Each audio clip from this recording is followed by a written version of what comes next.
E o que eu queria falar era sobre o dia da declaração do Avatar. Na folhinha de vocês, que eu convido vocês a levar para casa, caso queiram, na última página tem uma foto de Saibaba de 1944. Se vocês olharem no alto da fotografia, tem essa data, 1944. Ele tinha aí, então, o quê? 18 anos, por aí. Né? Não mais que 18 anos. Ele tinha 14 anos em 1940, quando no dia 20 de outubro de 1940, ele anunciou ao mundo que ele era o Avatar, ele era a descida da divindade em forma humana e que ele ia começar a sua missão. Nesse mesmo ano, em 1940, ele já vinha dando esses sinais. Né? A biografia dele conta isso em bastante detalhes, mas em início do ano, talvez em março ou abril desse mesmo ano, o pai, ele reunia multidões, as pessoas vinham de longe, de gente que nunca tinha estado na região onde ele vivia, uma aldeiazinha lá perdida no sul da Índia, e vinha vê-lo porque sabia que ele era a reencarnação de Shirdi Sai Baba, e sim, quem é Shirdi Sai Baba? Eu não sei quem é essa pessoa, ninguém conhecia naquele lugar, e o pai pergunta para ele, afinal, quem é você? Você é um demônio? Você é um deus? Você é um louco? É um fantasma? Aí ele pega o garoto, né? O menininho. Ele pega um maço de flores, joga no chão e aparece o nome Sai Baba, em telo, né? Escrito, né? No idioma deles lá. Ele diz assim, eu sou Sai Baba. E aí, nessa loucura toda, ele, depois dos 10, 12 anos de idade, o irmão dele mais velho carregou ele para fora de casa, ele morava numa aldeiazinha, foram para uma cidade um pouquinho maior, uma aldeia talvez um pouco mais desenvolvida, onde o irmão era professor de inglês, professor do ensino médio. Né? Ele vivia lá com a esposa, não sei se já tinha filhos, e ele carregou o irmãozinho mais novo, o Satya, né, para lá. Esse menino aqui, ele é inteligente, ele é articulado, ele parece ter um desenvolvimento além da idade dele, então vamos investir nele. Ele convenceu os pais.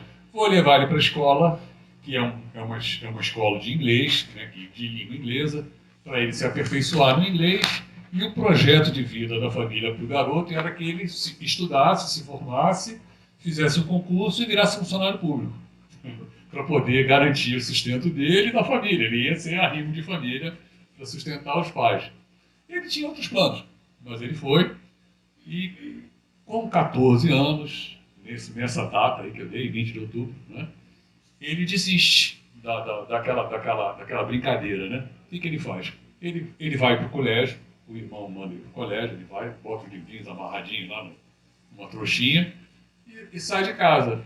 Dali uns minutos ele volta, abre a porta, bate a porta. Acho que foi um momento assim de... Ele normalmente era uma criança muito doce, muito tranquila, né? Mas ele pegou os livros, jogou no chão e disse assim, eu não sou mais o seu Satya, eu sou Sai Baba. Minha missão começou, meus devotos estão esperando. A ilusão se foi. Eu não sou mais da sua família. Né? Eu não pertenço mais à sua família. A minha família agora são os meus devotos, é o mundo. E ele larga. O irmão fica estatelado, a esposa também, né? A cunhada dele. Ele sai pela porta, vai caminhando pela rua, aí entra na casa, num jardim, na casa de um outro senhor, já que era até devoto dele, já um velhinho que gostava muito dele, se senta em cima de uma pedra e começa a vir gente de tudo lado. Do nada começa a aparecer gente, cada vez mais gente, e ele se senta naquela pedrinha e ensina, dá a sua primeira lição ao mundo, o famoso Manasabhajare Guru Charanam, aquele Maja, né? Que quer dizer, mente, refugie-se, busque consolo e proteção aos pés do Guru, e o Guru vai ajudar você a atravessar o oceano da vida e da morte e se livrar dessa ilusão, se iluminar. Essa é a promessa dele, né? E essa é a lição número 1 que ele deixou para o mundo. Então esse dia da declaração do Avatar foi o dia 20 de outubro de 1940. Então vocês imaginam um menininho de 14 anos, magrinho, né? Eu gosto dessa imagem, né? Franzino, ele tinha 1,50 m como adulto, com cabelo talvez chegasse à minha altura, que tem uns 70. Então ele era assim, em adulto, né? A gente que esteve lá tem até essa ilusão, né? Você olha, você senta no chão e você olha para Saibaba, ele parece um gigante. Né? Uma pessoa imponente. Nossa, mas ele é pequenininho. A gente teve essa oportunidade, né, de estar perto dele e ver que ele era baixinho. Agora imagina isso, mais baixinho ainda, magrinho, com essa carinha aí de garoto, né, que está aí na foto, dizendo a ilusão se foi, eu não sou mais o seu Satya, não pertenço mais à sua família, eu sou do mundo, meus devotos estão esperando, a minha missão começou e tchau. Depois de um certo tumulto, né, que isso causou, o irmão mandou chamar os pais, ó, vem aqui que eu não estou aguentando mais esse menino. Lembra que a gente fez uma peça? Que você fazia, eu fazia o irmão e você fazia a minha esposa. E ela me dizia assim, não, mas essa loucura é da sua família, não é minha não. Lembra? Esse cargo que a gente colocou na peça, a gente representou isso uma vez. Então, contrariando, né, todas as expectativas, ele tinha largado todo mundo. Aí o irmão manda chamar os pais, né? Vem pra cá que eu não estou aguentando esse menino não. Aí vem os dois desesperados e procuram ele. E a mãe tinha muita preocupação que ele virasse um eremita. Esse menino vai morrer no Himalaia, lá na neve, meditando. A gente nunca mais vai saber dele. Lembrando que ele era o 8º filho de... Quatro viveram, né? O irmão mais velho, as 2 irmãs um pouco mais novas que esse irmão, e um monte de abortos espontâneos, aí eles fazem as contas, 3 ou 4, sei lá. E o 8º foi o Satya, a mãe já era quase a avó dele, né? Então ele era bem temporão, era o xodó da família, né? Se não fosse toda a personalidade dele, toda a delícia que devia ser conviver com aquele menino, ele era todo atrativo, né? Os avatares têm esse poder, né? A pessoa olha e se encanta, né? É comum isso acontecer com uma criança, mas normalmente elas crescem e perdem muito do encanto. E ele continuou mantendo sempre esse encanto. Então, imagina o sofrimento da mãe. Esse menino não pode ir para o Himalaia, não pode largar tudo. Aí ela se sentou do lado dele, isso também é histórico, né? Ela insistiu, mas eu não quero que você vá embora. Aí ele olha para a mãe para tranquilizar a família e diz assim, não se preocupe, toda a minha missão vai ser concluída aqui. Eu vou ficar na aldeia onde eu nasci. E ele cumpriu. Então, hoje em dia, Cotaparte é uma cidade enorme, né? E ele ficou lá. E os anos se sucederam e tudo que veio depois aconteceu. Foi, né? Eu me lembro que quando ele construiu Prashanti Ninayan, que é o primeiro, né, o núcleo de Prashanti Ninayan, que era aquele prédiozinho de 2 andares, né, cabia 500 devotos lá dentro. Ele fez um salão, né, porque ele já não comportava mais as multidões que vinham ver. Então, esse salão cabia ali umas 500, 600 pessoas. E a mãe perguntou, olhou para o salão recém-construído, em 1950, né, 10 anos depois dessa declaração do Avatar. Perguntou, meu filho, você acha que algum dia você vai ter gente suficiente, devotos suficientes para encher essa sala? Aí ele pegou a mãe, levou a mãe para a varanda do templo, apontou para o horizonte, não tinha nada, só um descampado, e falou assim, você vai chegar o dia que você vai ver devotos até lá embaixo, onde a vista alcança. E aí, quando ele fez uns 50, 60 anos, foi o aniversário mais concorrido dele. Ainda não existiam as áreas cobertas do Darshan, então era um enorme descampado, mas já tinha o portão, que está lá até hoje. Né? O portão que hoje é o portão de carros, o portão de gente, enfim. Né? E aquilo ficava longe do lugar. E ele deu Darshan de helicóptero. Ele não conseguiu entrar. Foram pegar ele de helicóptero, ele deu Darshan de helicóptero de cima da multidão, cumprindo, e a mãe viveu para ver isso também. Né? Então, vai chegar um dia que você vai ver, e está lá o dia. Então, tudo que ele falou, tudo que ele prometeu, ele cumpriu. Né? Deixou mensagens que nos reúnem aqui até hoje, e a gente espera que isso permaneça, que agora faça parte da história, e a gente agradece a ele a oportunidade de ter sido testemunha dessa história. Né? Eu fico pensando assim, de uma maneira, de forma pessoal. Meu pai nasceu, que já faleceu também, nasceu em 1926, no mesmo ano de nascimento de Sai Baba. Né? Então, ele lá na Índia, eu estava esperando para nascer, meu pai tinha acabado de nascer, e ele, 10 anos, 20 anos, 15 anos depois, ele já tinha... A Índia ainda era uma colônia britânica, parem para pensar nisso. E um menino no meio de uma aldeia esquecida lá, no meio do nada, no sul da Índia, que nem o governo britânico queria saber dele, de tão insignificante que era, nasceu lá e cumpriu sua missão lá e hoje chegou aqui. Chegou ao nosso conhecimento e a gente foi testemunha disso. Antes de começar, eu queria oferecer as minhas palavras aos pés de lótus do meu guru, para que ele possa me inspirar e guiar de acordo com a sua vontade. Primeiro eu queria agradecer à diretoria de Copacabana, através da voz do nosso querido Rafael, que nos convidou para estar hoje aqui.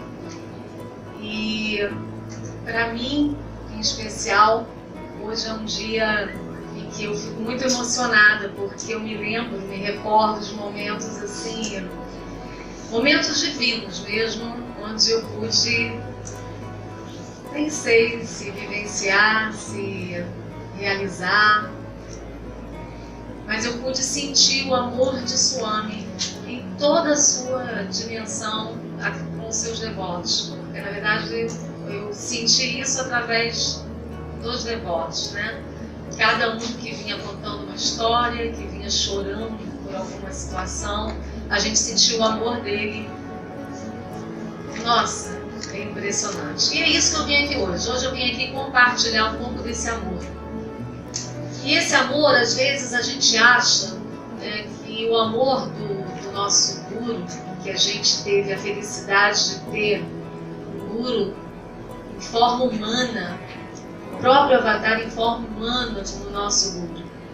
E às vezes a gente não alcança isso, né? Eu me lembro que uma vez eu estava em casa e aí eu recebo um telefonema de uma pessoa que diz assim: Ada, eu queria te convidar para conhecer um mestre espiritual excelente. Ele é igualzinho como o Swami antigamente, ele dá entrevista, ele fala, ele conversa com você, ele é assim como o Swami. Vamos que você vai adorar. Aí eu ouvi, né, eu senti que havia muita gentileza, muito carinho de fato naquele convite.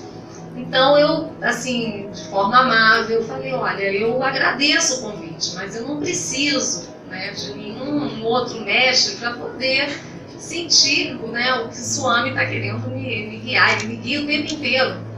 Não, eu sei, mas você não está entendendo. É porque lembra das entrevistas que ele falava, que ele te orientava, que ele falava... É a mesma coisa. Agora ele não fala mais, né, Ada? Agora ele está assim longe da gente, ele ainda estava ainda no seu corpo físico, mas ela querendo dizer que ele estava distante. E aí eu falei para ela: mas olha, eu falo com o Swami todos os dias. Ele me responde todos os dias. Se eu não acreditar nisso, eu não vou acreditar na onipresença e onisciência dele. E além disso, como é que vai ser o dia que ele deixar o corpo dele? Ele não vai mais existir entre nós? E aí ela entendeu. Mas ainda assim, o convite foi feito. E outras vezes também. Mas um dia ela percebeu que realmente não tinha como aquilo acontecer. Mas isso, depois de algum tempo, eu percebi que só acontecia quando a gente estava numa conexão direta, né? Aquela conexão direta, aquela conexão que quando você sente assim, você diz: nossa, o Swami está falando, eu tenho que fazer isso. E não tem nada que você queira fazer diferente, porque todo o seu ser direciona para aquilo. Ali naquele momento você está plugado. Você põe aqui nessa energia elétrica. E todo o poder se move para conspirar aquela vontade que você sabe que vai além daquilo que você imagina.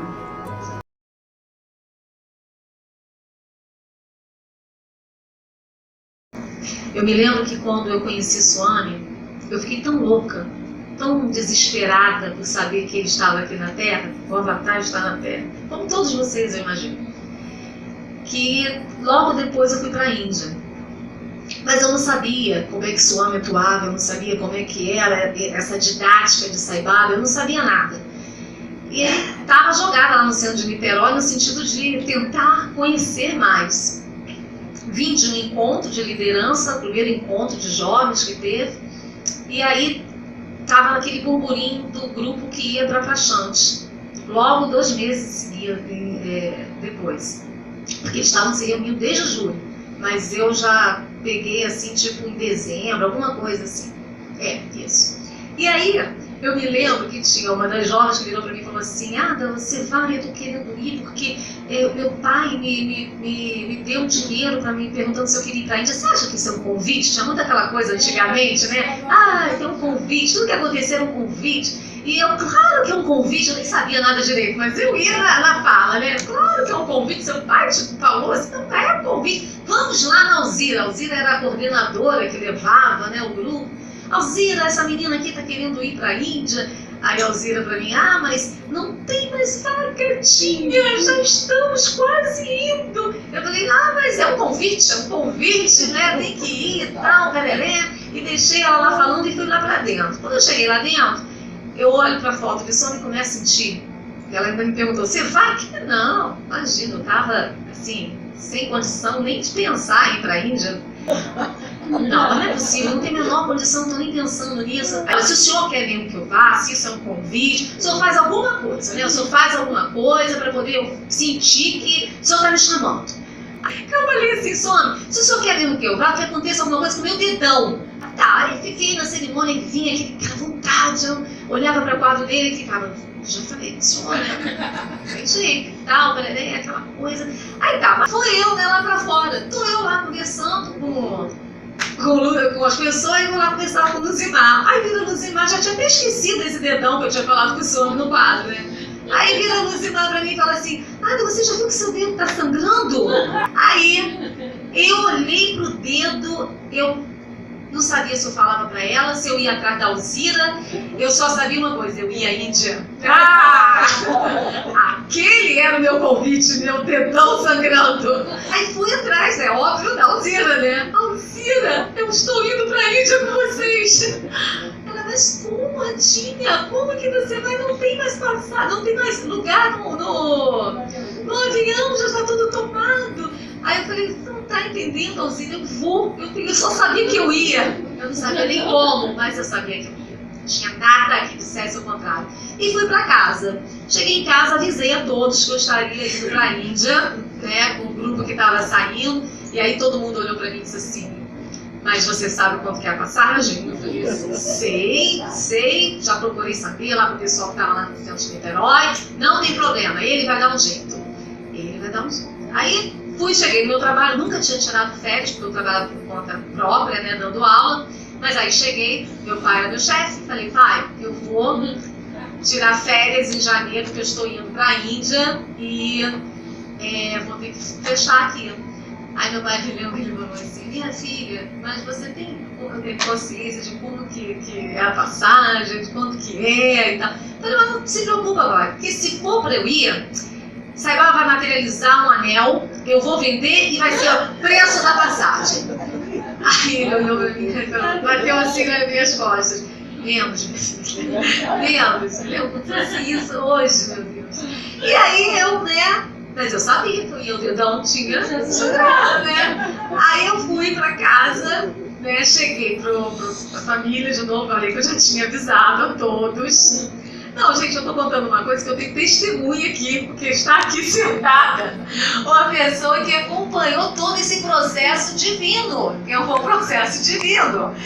De tão louca que eu fiquei. Eu tinha 6 meses de organização SAI. Então, assim, eu não tinha a menor condição de entender o que estava acontecendo. Mas eu sabia que era a vontade dele. Então, cheguei no quadro dele e falei, Swami, já sei que é a sua vontade. Então, agora o senhor tem que me direcionar para poder me mostrar tudo o que o senhor quer que eu faça, que eu vou fazer. Como é que eu vou conseguir o dinheiro? Né? Porque tem que comprar passagem. E só ficava naquela coisa. Aí, quem liga lá para casa? Alzira. Para poder ir atrás daquela menina que eu tinha falado. Surgiu uma vaga no avião e ela queria falar com a menina, né? Porque uma questão de Dharma, ela estava na minha frente, né? E ela não conseguia encontrar a menina. Eu falei, Alzira, você não está entendendo, porque sou eu que vou. Você que ainda não entendeu, sou eu que vou, você não vai encontrar essa menina. Eu estou indo para Praxões. Aí contei a história do dedo para ela, mas contei a história do dedão. A Alzira, que era mais louca que eu, aí virou e falou assim, Tia, então deve ser verdade. Então eu vou te dar o telefone da agência, você liga pro dedo, que ele tem que fazer então a reserva, porque não vai dar tempo. Aí eu, não, que imagina. Aí, liguei pra ela e não sabia como que eu ia daí. Aí liguei pra lá. Aí cheguei lá, liguei pro ele, aí falei, contei, mais ou menos que eu tava precisando fazer uma reserva e tal. Aí ele falou assim, então você tem que tomar vacina, porque eu não tinha nem passaporte, Você tem que tomar vacina para poder tirar o passaporte, para poder mandar lá pra Brasília. Não, era Brasília. E só que estava tendo uma greve, um problema, que estava levando não sei quanto tempo, mas eu não entendia nada disso, Aí eu fui para tirar o passaporte para poder tomar a vacina. Aí fui lá na Polícia Federal. Aí cheguei lá na Polícia Federal, estou eu lá sentada, muito bem, aguardando um monte de gente. Aí vem a policial, lá, não, a cônsul, sei lá quem era aquela senhora que estava lá tirando o passaporte.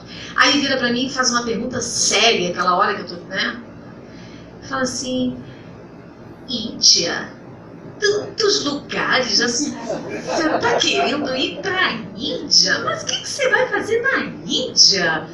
Aí eu olhei séria para ela e falei, eu vou me encontrar com o meu Senhor.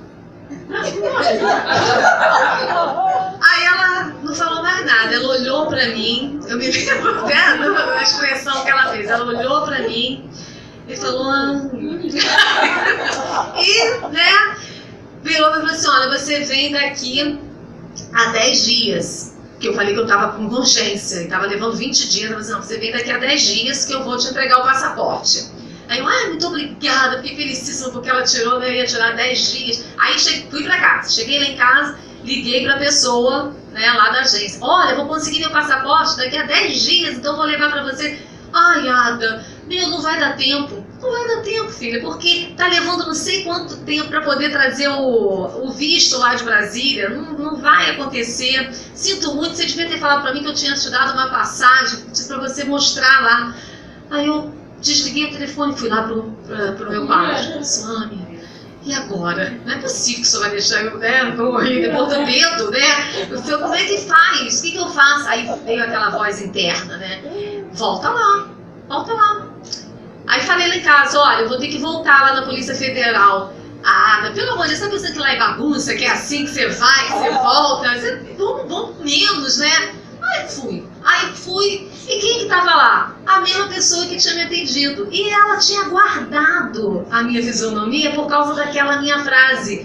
Eu vou me encontrar com o Senhor, meu Senhor, Aí quando ela me viu, ela me chamou, falou, o que aconteceu, mocinha? Eu tô muito nervosa porque eu liguei lá, isso era no mesmo dia que eu tinha deixado. Eu tô muito nervosa que eu liguei lá, não vou poder ir. Aí ela veio e disse, calma, mocinha, só não tem jeito pra morte. Vem aqui amanhã que eu te dou o seu passaporte. Aí eu, meu Deus, Swami, aí saí. Aí quando eu saio assim, ela, mocinha, e volto eu. Vem daqui a 2 horas que eu vou te dar o seu passaporte. Aí eu enlouqueci. Aí eu cheguei em casa, já começaram a me falar que de repente eu podia ir, Já começaram a me levar mais a sério.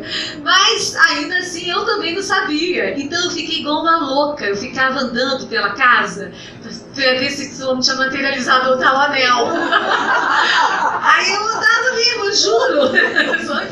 Eu olhava e ficava, às vezes eu olhava debaixo da cama. Eu falei assim, não, tem gente que cavava um buraco que eu lia, e saía a barra de ouro, de repente.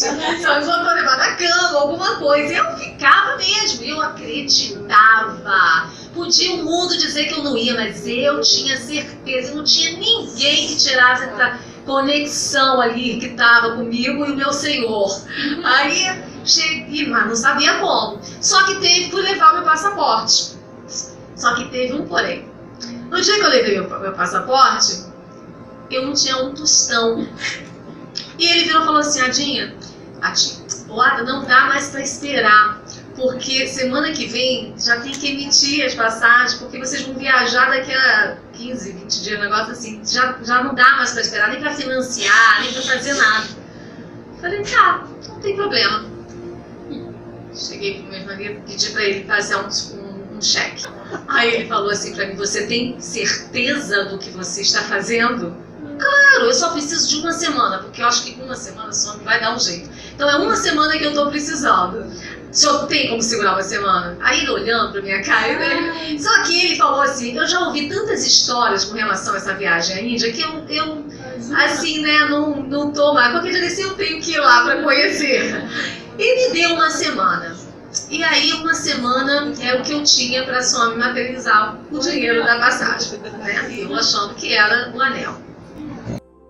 A pessoa vira para mim e diz assim, eu quero te dar um dinheiro porque eu tô sentindo que eu tô indo através de você. Não precisa não. Pra que você quer me dar dinheiro? O homem vai materializar alguma coisa pra mim e eu mandei o dinheiro da passagem. Não, Ada, mas eu tô querendo, né, te dar esse dinheiro e tal, bereré. E aí, uma pessoa lá.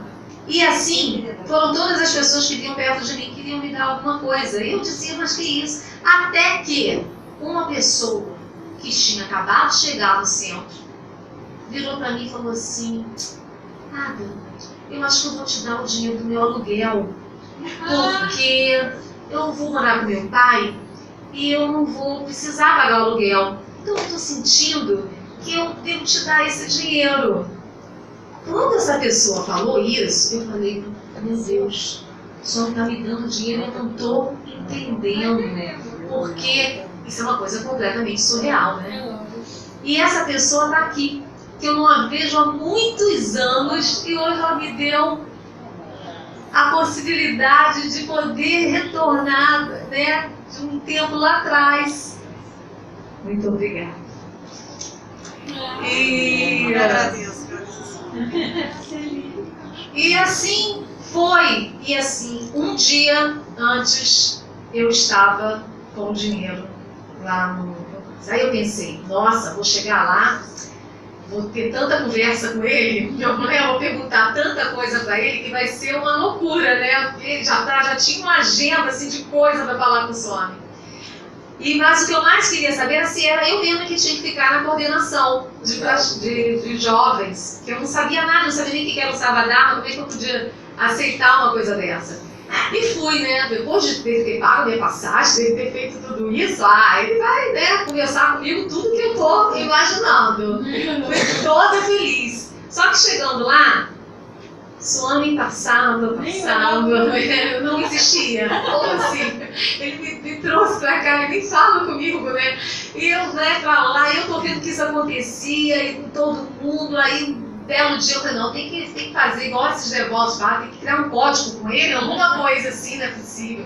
Fui pro quarto, cheguei pra ele e falei, Swami, vou fazer o seguinte, estou aqui cheio de cartas de devotos, então vamos fazer assim, se o senhor pegar essa carta de manhã, é porque o senhor quer que eu fique.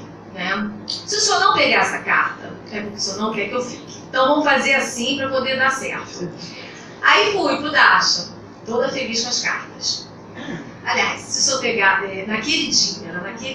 Aí o senhor tem o Darshan da manhã e da tarde para poder pegar essas cartas. Aí fui. Cheguei lá no Darshan da manhã, nada. Nem passou, nem perto. Olha aqui, só não esquecem que a gente tem um contrato, né? Porque o senhor sabe que eu não vou pegar esse carro, imagina, eu que não é para pegar mesmo, as pessoas estão loucas querendo botar nesse negócio de jovem, mas tudo bem, vamos lá. Aí fui, cheguei lá na parte da tarde, tiro a fila número 1.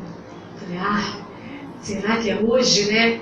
Não é possível. Aí fiquei em oração e conectando ali, e de repente vem uma pessoa assim que estava na minha frente, vira para trás e começa a puxar uma carta minha. Eu falei, que isso? Aqui é carta que eu vou dar pra Swami, não posso te entregar a carta. E ela puxava a carta e eu dizia, eu não posso. Aí de repente eu me toquei, aquele negócio de querer todos os nomes e todas as formas. Não, Swami, eu quero a sua forma pegando as cartas. Não tem essa de me mandar ninguém pegar a carta.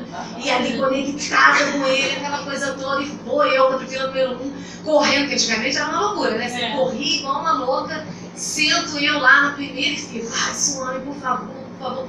E nada, de repente vem Suami. Suami, olha, por favor, né? Olha, eu vou pegar esse carro se eu pegasse, tá? Aí vem ele, aí quando chega na minha frente, ele vai lá onde está a outra pessoa. Aí eu, Suami, tô aqui, Suami, isso aqui. Aí ele vem e pega a carta de quem está aqui, ele pega a carta de quem está aqui, pega a carta de quem está aqui atrás, menos aqui. Aí eu falei, ok, né?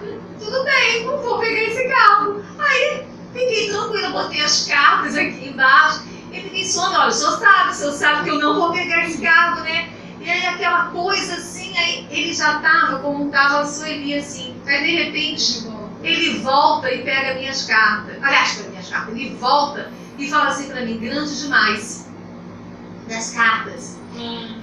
Só que eu não sabia inglês.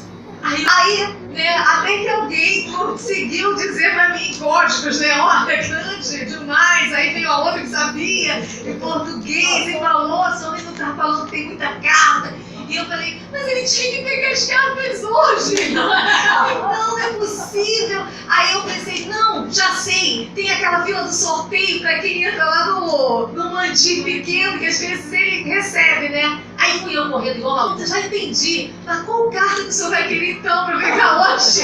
E agora, então o senhor tem que me falar que carta vai ser essa? E aí, de repente, estou eu andando lá, cai uma carta no chão. Aí cai uma carta no chão, eu falei, ok, então essa carta eu já sei, né? Eu falei, o senhor tem que fazer alguma coisa para me dizer qual a carta que eu vou dar agora hoje pro senhor, né? Aí lembrei também da outra, puxando aquela lá na fila, juntei tudo, levei. Aí tinha ainda que passar pelo outro sorteio para poder ver se entrava naquele negócio, né? Aí consigo lá uma das filas para poder entrar, as outras dispensar. Gente, que dia! Aí tô eu lá na hora que eu vou entrar dentro do Mandi. Wait. Acabou. Tava cheio. Acabou tudo, encheu. Aí eu falei, meu Deus, ele falou comigo, ele veio, ele isso, mas ele não pegou a carta. E agora, o que eu vou fazer na minha vida? Fiquei arrasada, chorando no quarto, sem entender nada.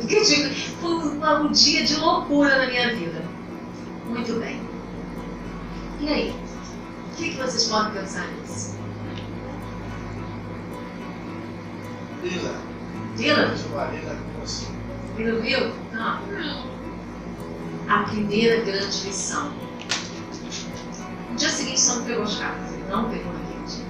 Mas por que ele não pegou? A primeira lição. A gente, às vezes não, né? A gente sempre quer determinar a vontade da vontade. Como que vai ser, sabe? O momento, quando, como. A gente quer determinar. Não é assim que a gente faz na nossa vida? Só que a primeira lição que ele me deu é que eu não determino nada. Não sou eu que tenho o controle. Ele vai fazer o que tem que ser feito. Mas tudo tem o seu momento, tudo tem seu tempo. Essa foi a primeira lição que eu tive no meio dessa loucura toda que eu vivi.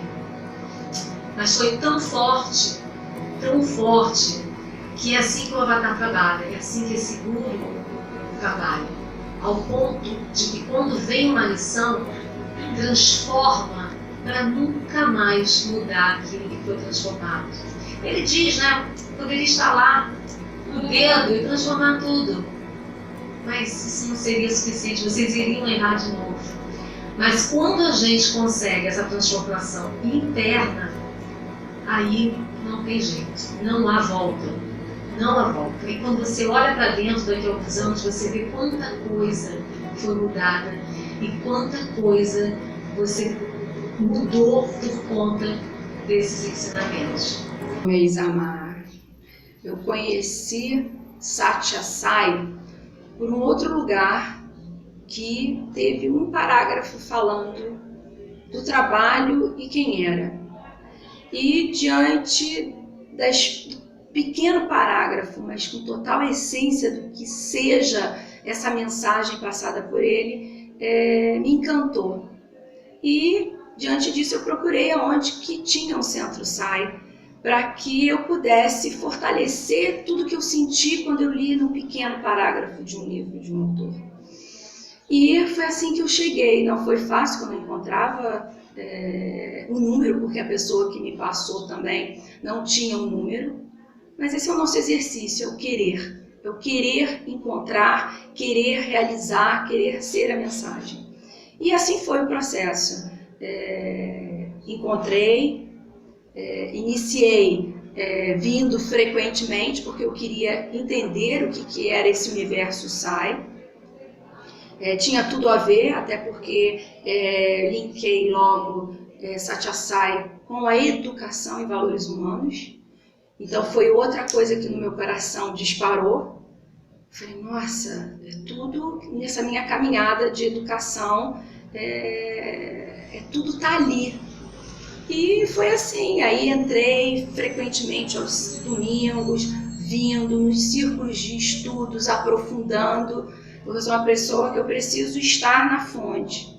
E nas fontes que eu vejo são os círculos de estudos. Nada melhor do que a gente trabalhar milhões de coisas que o círculo de estudos traz para a gente, né? Acalmando o nosso ego, atualizando as nossas informações, diluindo alguns pensamentos que a gente traz e que às vezes a gente está bem distorcida do que seja, como os valores em si, o amor, a paz, a verdade, a retidão, enfim, e isso a gente vai vendo, como ele coloca, na prática, nesse exercício.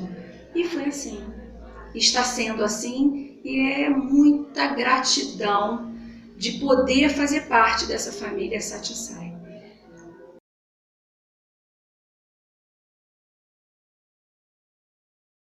Como eu coloco a mensagem na prática do dia a dia? Esse é o grande processo dessa nossa coerência entre a teoria e a prática. Então, diante dessa oportunidade que o Centro de Vila Isabel criou, eu pude estar próximo do trabalho da obra social, com o projeto Escola Satya Sai, estar também dentro do núcleo de educação e valores humanos, e isso para mim é uma realização, porque é aonde me coloca no dia a dia para que eu pratique efetivamente esses valores humanos. Você está dentro da mensagem. A gente está, mas a gente precisa ter a coerência se os nossos atos do dia a dia realmente estão de acordo com os valores humanos. Então é uma prática, um exercício diário que a gente fica, a gente para, a gente respira, e eu sempre tenho uma fala: se eu não estou com valores, eu vou me silenciar para que saia da minha boca seja com valores. Esse é o meu exercício e ele é constante, no gerúndio.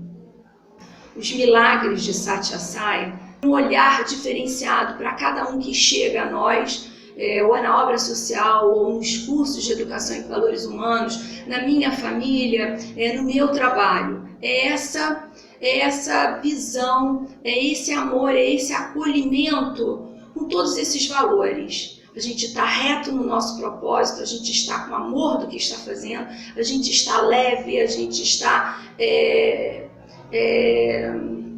inteira. Mas é um aprendizado.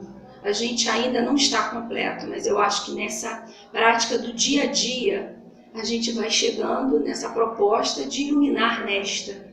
Não é? É um exercício porque a gente tem que estar sempre se olhando, para que a gente sempre esteja se aperfeiçoando nessa entrega e nesse sim dado para Ele.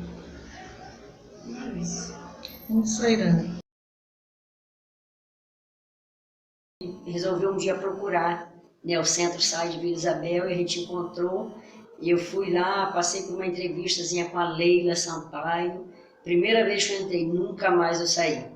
Né, os bhajans divinos, maravilhosos, em sânscrito. Primeiro dia eu chorei muito, muito, muito, e foi maravilhoso, nunca mais deixei de ir. Foi muito bom. Olha, transformou muita coisa, né, Lô? Porque a gente aprendeu mais a lidar com as pessoas, né, e receber mais as pessoas. Eu aprendi tanta coisa, gente, né, ali. E a gente receber as pessoas em casa é uma coisa tão boa, né? Eu recebo as pessoas na minha casa como se eu estivesse recebendo Deus, né? Como se eu estivesse preparando a casa para receber a Sai Baba, né? Foi muito bom e continua sendo muito bom, né? Mudou muita coisa.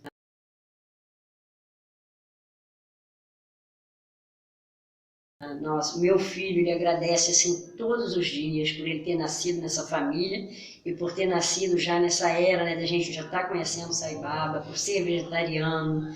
Então o Vitor todos os dias ele fala, toca meus pés todos os dias, ele fala, mãe, obrigada por ter nascido nessa família, por a senhora ser minha mãe, por eu ter, né, sido criado dentro dos valores humanos, porque faz muita diferença. Ele é um menino assim muito educado, muito calminho, e ele fala todos os dias nisso, né? Obrigado por tudo, e as pessoas sentem a diferença no Vitor.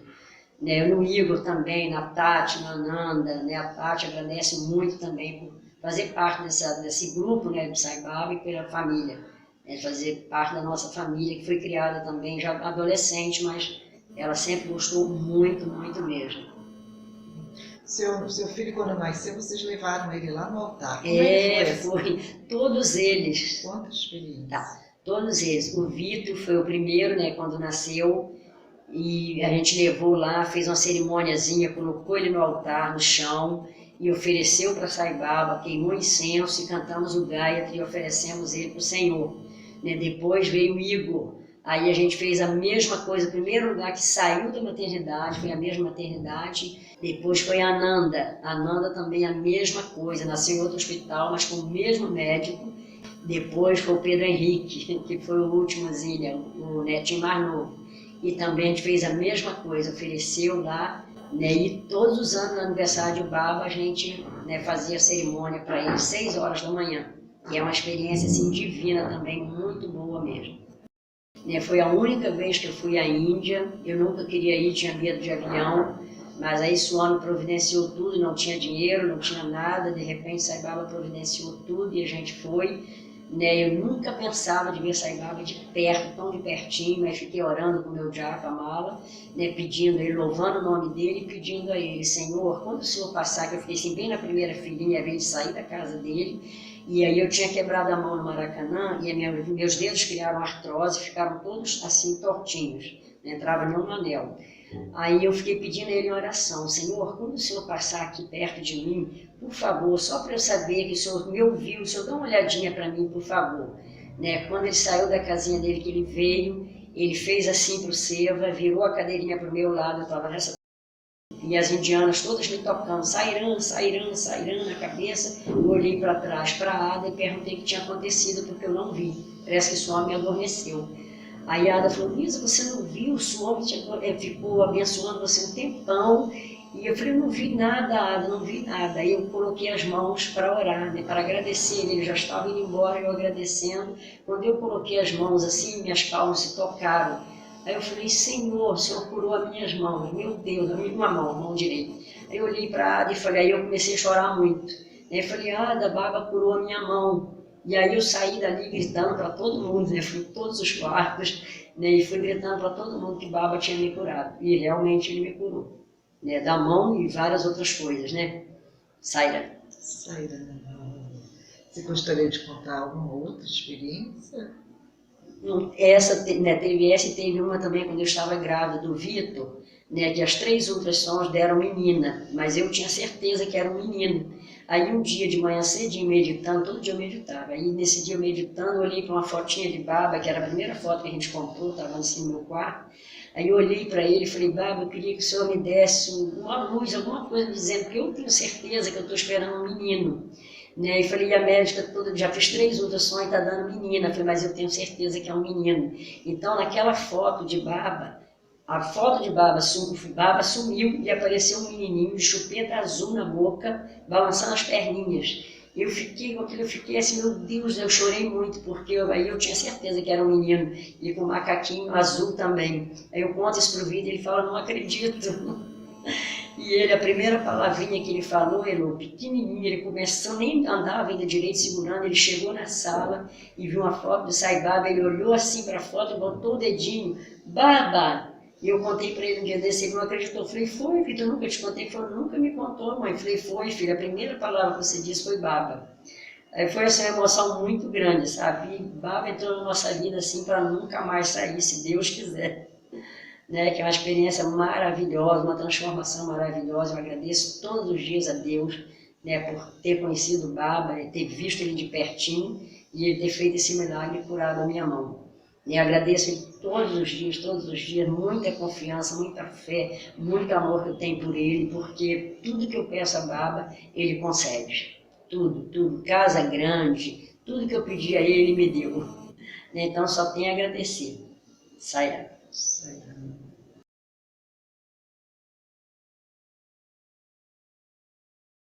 Meu nome é Rosélia, eu fui convidada para uma reunião de cânticos já aí no centro, não na casa dessa pessoa, onde eu tive pela primeira vez. Foi que eu conheci toda a parte do ritual, dos cânticos, das harmonizações. Eu vinha com meu filho pequeno, ficava sentada lá atrás, perto de onde hoje teriam cadeiras, tinha um espacinho, eu ficava sentada no chão com meu filho deitado no chão, assim, e comecei a frequentar só da reunião de cânticos. Mas eu lembro que o presidente era o Jorge Mendes, convidou para fazer parte como membro ativo. Isso deve ter em torno de 20 anos, mais ou menos. Mas eu frequento o centro desde que o meu filho nasceu, então são 27 anos. Começando a frequentar, assistindo às palestras, a cerimônia, participando das outras atividades que tinha. Começou a ter muitos eventos de retiro, de congressos, encontros, eu participava desses retiros e tudo. E foi desse jeito que eu fui me inserindo. Significa ter encontrado o meu lugar no mundo. Desde nova, venho de uma família que tem uma busca pela espiritualidade. Então, eu passei por várias tradições, não como um membro efetivo, mas frequentando, conhecendo, indo participando e, enfim, assistindo palestras. E quando eu cheguei na Organização Sai Baba e comecei a ler os livros, né, a gente geralmente lê o primeiro livro, que quase todos os devotos leem, é O Homem dos Milagres, achei um lugar que talvez a minha alma estivesse buscando há muito tempo. Então eu encontrei aqui o lugar que eu precisava para aquietar a minha alma. E ser devota de Sai Baba para mim é ser reconhecida como filha de Deus, né? Ter Deus como meu pai verdadeiro, meu pai, minha mãe, né? Mais até do que meu pai carnal, do que minha mãe carnal, ele é o meu pai e a minha mãe, de verdade. Diariamente eu sinto Sai Baba ao meu lado, assim, a presença dele. Já tive muitas situações de aperto que eu pedi, ele me socorreu, de risco, até talvez de risco de vida, em que ele me socorreu. Eu imagino, eu tenho a foto do pezinho de Sai Baba, e eu me imagino tocando os pés dele. O ensinamento me deu certeza de que cada um tem que viver o que está previsto para si, né? Deus não castiga, não pune, ele apenas doa tudo que nós precisamos. Se a gente tiver essa conexão com ele e a certeza de que ele sempre sabe o que é melhor para a gente. Também me tranquilizou na relação com as pessoas, né? Essa coisa do impor a verdade, de eu achar que eu sei tudo sobre aquele assunto e aquela outra pessoa não sabe nada. A prática do círculo de estudos faz com que a gente desenvolva esse desapego da ideia. Então todo mundo tem alguma coisa para ensinar e todo mundo tem alguma coisa para aprender.